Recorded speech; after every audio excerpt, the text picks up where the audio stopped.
সন্তান বাহিরে যাওয়ার সময় অবশ্যই অবশ্যই 3টি দোয়া পরে তাকে ফু দিয়ে দিবেন। আমাদের অনেকের সন্তান স্কুল কলেজ বিভিন্ন জায়গায় যায়, অনেক মায়েরা এ সময় কি পরে ফু দিয়ে দিবে সন্তানকে? বাহিরের হাজার বালা মুসিবত, রোড ঘাটে অনেক সময় অ্যাক্সিডেন্ট হয়, এগুলো থেকে নিরাপত্তার জন্য সন্তানকে কি পরে ফু দিবে এটা অনেকেই জানে না। অবশ্যই 3টি পরে সূরা পরে সন্তানকে ফু দিয়ে দিবেন, 3টি দোয়া পরে।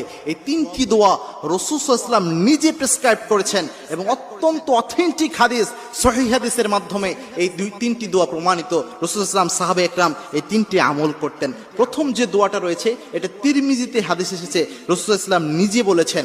আল্লাহর হাবিব সাল্লাল্লাহু আলাইহি ওয়াসাল্লাম বলছেন, যখন তোমাদের কেউ ঘর থেকে বের হয় তখন যেন ওই ব্যক্তি পড়ে বিসমিল্লাহি তাওয়াক্কালতু আলাল্লাহ ওয়ালা হাওলা ওয়ালা কুওয়াতা ইল্লা বিল্লাহ। এই দোয়া পড়ে যেন নিজের মধ্যে ফু দেয়। এটা যদি পড়তে পারে ওই ব্যক্তিকে আল্লাহ নিজে হেফাজত করে দেয়। সুবহানাল্লাহ। কোনো ব্যক্তি যদি ঘর থেকে বের হওয়ার